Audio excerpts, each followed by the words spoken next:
Hi, Matt here. Our goal at Think Fast, Talk Smart is to help you hone and develop your communication skills. We're curious if we're hitting the mark. We've talked about feedback and listening many times on the show, and now we'd like you to share your thoughts about Think Fast, Talk Smart. We want to make sure we're bringing you the topics and guests that are of interest to you. Knowing more about you and the reasons you listen will help us a lot. We've created a listener survey that we'd like you to complete. It will take no more than 5 minutes and it will be very useful. The survey can be found at fastersmarter.io/feedback. While the survey can be taken anonymously, if you do choose to provide your email address, we will enter you into a random drawing where 3 people will win a signed book and other Think Fast, Talk Smart swag. We look forward to hearing your ideas and input soon. Thank you in advance for sharing your feedback and helping us. And most importantly, thank you for listening. Again, go to fastersmarter.io/feedback. Communication is a critical element to success in business and in life. In this best of episode, we revisit my conversation with Stanford Graduate School of Business Dean John Levin. In our conversation, John provides insight and personal experiences regarding the role and importance of communication. John will soon become Stanford University's 13th president. We thank him for his strong support over all these years of our podcast, and we wish him well as he steps into his new role. Without further ado, enjoy our conversation. A big challenge for leaders and managers is to balance the tension between being directive and specific and allowing for space for discussion, debate, and difference. Today on the podcast, we'll discuss this and the ever-changing expectations of leaders in communication. I'm Matt Abrahams, and I teach strategic communication at Stanford Graduate School of Business. Welcome to Think Fast, Talk Smart, the podcast. I'm excited to chat with John Levin, who is the Philip H. Knight Professor and Dean of Stanford Graduate School of Business. Before becoming Dean in 2016, John spent 16 years in the economic department at Stanford. In 2021, he was appointed to President Joe Biden's Council of Advisors on Science and Technology. Well, hi, John. Welcome to the podcast. I'm super excited to have you here. Thanks, Matt. Great to be here. Cool. Let's get started. As your career has unfolded, you've had more and more opportunities to share your thoughts with larger and larger audiences. I'm curious to learn more about this and how your thinking on communication has evolved over time. My thinking about communication has evolved over my career. I started as a professor teaching, and when you're giving research talks, it's just everything is about presenting ideas and information clearly, and maybe even impressing people a little bit and getting them to change the way they think about a problem. In a leadership role, so much more of communication is about connecting with people, establishing shared humanity, motivating them, inspiring them, sometimes challenging them. So going through my career, that has really reinforced to me the different purposes that communication serves, to inform people, to connect with people, to motivate and inspire them. I, too, have seen over my time how it's changed and the expectation has changed. And I think a lot of people who listen in have found themselves, as their career has developed, they've had to adjust the way they perceive communication, much like you have. And for many people, that can be very challenging. It's good to hear that you recognize that. Any particular moments or thoughts that you've had that really helped you make that shift from talking about your own research in your own department to now being on a larger stage?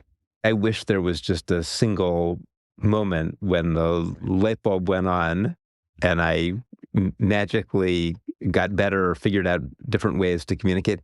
For me, it didn't happen that way. It was more of a gradual process of learning and improving. And like anything, communication is a craft, and the craft that you teach, and you have to work at it. Thank you for that candor, and thank you for reinforcing the fact that communication is something you have to work on and practice. Very, very true. In your 6 years as Dean of the Stanford Graduate School of Business, you've had to address many significant issues happening on campus and beyond. What are your thoughts on the role of leaders in communication in times of ambiguity and challenge? And do you have any best practices you've learned that you rely on? One of the most important things is to be able to provide clarity in a timely way. Often the way I tend to think about that is, what do people need to know? And how would I like them to feel when they read a message from me? There's a very complex set of issues that has arisen on campuses and in academic leadership that has to do with how do you communicate about issues that are going on in the world? And the landscape for that particular question has changed hugely over the last, say, 5 or 10 years, where historically academic leaders were hesitant, often did not, rarely communicated about the events of the day and so forth. And today, there's a much higher expectation and a much greater demand to know, where do the institutions stand? What does the president of the university think? What do deans think about different issues? I find that to be one of the most complicated and challenging set of questions in leadership communication, figuring out what to talk about and how to talk about it. Wanting to be able to make clear statements about what I think or institutional values to reassure groups of people who really want to hear something about that. But at the same time, leaving space for people to form their own opinions, to discuss ideas, to debate what's going on, because that diversity of ideas, of viewpoints, of perspectives is just so absolutely central to our mission. I think in that you've clearly defined a tension that all business leaders need to manage, which is how do you step forward and put forth your position, but also leave space for people to discuss, to debate, to discover. And that's a hard tension. And it sounds like part of how you navigate through that is by thinking through what do you want people to know and how do you want them to feel about those issues. And that is something we've talked about before on this podcast, and I think critical in all communication. It's not just the information you need to put out there. It's how do people need to feel, or do you want people to feel about it? So thank you. And I wanted to try to maintain that. And so I did keep that up through the main part of the pandemic, and I got a lot of positive responses and appreciation, partly just for putting that effort in to try to maintain community. As you think about the future of business and business education, I'm wondering what you think about the role communication is playing now and will play in the future. There is just no doubt whatsoever that communication is going to continue to play such an important role for business leaders. That's true whether they're communicating individually to their leadership team or to different people in their company or to employees or to customers or to shareholders or testifying in Congress or to the public. It really is just so important for people who are in leadership roles to be able to communicate with clarity. Our students are really fortunate to have folks like you to help prepare them for that world, such an essential skill. Thank you. And I agree with you that the role of communication, the pandemic taught us how critical communication is. And when we're cut off in some ways from our communication, it could be very challenging. Let me ask you about a question that is relevant to someone who is an economist and the dean of a business school. Capitalism is under fire these days. We're facing problems of economic inequality, climate change, loss of jobs to technology, privacy concerns, and many other things. How is the GSB teaching students to think about capitalism, and what is the role of the school in leading a broader conversation on the subject? I love that question because I think you're just spot on with where the world is today. The place I like to start in thinking about that is just to think about the extraordinary triumph that we've had in this country and in many other places around the world over the last century and a half. In the United States, over the last 150 years, standards of living almost doubled every generation. And that rise from subsistence to prosperity, there's no precedent in human history. And it's been even more dramatic in countries like China, for example, that adopted many elements of capitalism. And so it's just incredibly important to keep in mind that markets, that private enterprise, coupled with stable political legal institutions, can be the single greatest engine for societal progress. It's particularly important to keep that in mind at a business school, because that is the engine we're trying to build and support. At the same time, you're absolutely right. You think of challenges like climate change, inequality, the misuses of technology. These are serious issues that we have to grapple with in this century. And we're living at a time when our political system, which in some sense is the right place to deal with those types of challenges, just seems entirely unable to come to terms with them and address them in any sort of reasonable way. And so people, naturally then look elsewhere for solutions and for leadership. And so they look to business, they look to investors, they look to the private sector to tackle these market failures, externalities, these problems, to be responsive to a broader set of stakeholders. And that just raises all kinds of hard questions. Like, it's hard enough to run a business to maximize long-term value for your shareholders, and then someone asks you to solve global climate change.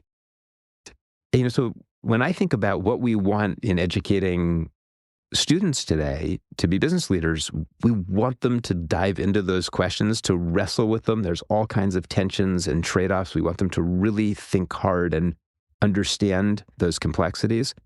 And of course, we also believe, particularly at a place like Stanford, we're an epicenter of innovation. We want our students to be the source of the solutions. We want them to solve problems like climate change, to bring new technologies, ideas to market with great business models that deliver them with scale, with speed. We hope students, when they come here, are going to be inspired to take on big challenges and then to do it in ways that will restore people's faith in business and the ways it contributes to society. I certainly see, as our students leave here, that energy, that excitement to do just that. It's one of the greatest pleasures I have teaching here. It's incredibly inspiring. Absolutely. It just renews your faith in humanity and people every day and every year when we get a new generation of students. I so agree, because the challenges are formidable, and yet the students leave ready to tackle them, and it's very rewarding. Stanford GSB is one of the most competitive management education programs in the world. What do you see as the opportunities for the GSB to reach and educate even a broader set of leaders than those fortunate enough to come here? So your question sort of alludes to a tension in our core model of education at a place like Stanford, which is we take a very small and highly selected set of students and we pair them up with an even smaller and highly selected set of faculty. That's a magical, immersive educational environment, very intense campus experience. And we hope that the outcome of that is that graduates go on to have an outsized impact in the world. At the same time, we need a much larger, stronger cohort of global business leaders to help continue to move toward prosperity and to have growth and solve the big challenges of the world. And particularly with the interest that people have in continuing to learn throughout their lifetime and the capabilities that we've developed, others have developed with technology. I have a very strong feeling that places like Stanford have a tremendous opportunity, in some ways a responsibility, to try to reach and engage with and educate a broader set of people around the world, and to do that in ways that are transformative and meaningful and impactful. We do that today through short on-campus programs we run for executives or for other leaders. In our online programs, our LEAD program nearly doubled during the pandemic. In programs we run globally, like Stanford Seed, which we run for entrepreneurs in Africa and South Asia. And we continue to look for new opportunities to do that. And it's one of the things that I find most exciting about the future. I have certainly seen your commitment and your leadership team's commitment to expanding how this place, the business school, but also Stanford, reaches people. And I truly appreciate the support you have of what we do here, because we're trying to reach people as well. I think a podcast like this is such a great example of the ways that a place like Stanford can share ideas with the world and reach a broader audience and give people a sense of what's going on, what are people thinking, what happens here. So before we end, I'd like to ask you the same 3 questions I ask everybody who joins me. Are you up for that? Let's do it. All right. Question number 1. If you were to capture the best communication advice you've ever received as a 5 to 7 word presentation slide title, what would it be? Okay, I have a story about this, which is maybe 20 years ago, my brother and I were asked to speak at an event that was in honor of my father. And we were supposed to be the dinner speakers. And so we wrote to the people organizing this event and we said, well, what should we say? What's going, what do you think? And so forth. And they wrote back this incredibly long email with, well, maybe you could touch on this and that and this and that, and you could do it this way. And, oh, by the way, maybe tell a joke and sort of say something about your mom and all this stuff. And I looked at this email and I was like, wow, this is going to be the tough assignment. And my brother immediately just hits reply all, and he says, got it. Standard talk, funny, touching, and short. I love it. Funny, touching, and short. I think that's great advice for many of our communication situations. I'm curious, how did the talk go? We were short. I'll leave it at that. I'm curious, John, who is a communicator that you admire and why? So one person is Barack Obama. No matter your political affiliation, you have to admire President Obama as a communicator. He came and spoke on campus. He gave a incredibly detailed, pretty technocratic talk about social media and misinformation. It was easily an hour, maybe even an hour and a half, and it was mesmerizing. He's a wonderful speaker. Let me ask you my third and final question. What are the first three ingredients that go into a successful communication recipe? Clarity, connection, inspiration. Very, very important. All three. And you do all three of those very well and serve as a good role model for all of us. And I think all business leaders and people developing their careers can think about how they can leverage those three together to help them successfully navigate the communication challenges that they have. John, thank you so much for being here. I appreciate your time, your insights, your candor, and truly appreciate what you do for us and for all of our students. Thank you. Matt, thank you so much for having me on. And we're so fortunate to have you teaching at the GSB and doing this podcast. Thank you for joining us for another Best Of episode of Think Fast, Talk Smart, the podcast. To learn more about leadership, please listen to episode 121 with Jacob Morkin. This episode was produced by Jenny Luna, Ryan Campos, and me, Matt Abrahams. Our music is from Floyd Wonder, with special thanks to Podium Podcast Company. Please find us on YouTube and wherever you get your podcasts. Be sure to subscribe and rate us. Also, follow us on LinkedIn and Instagram.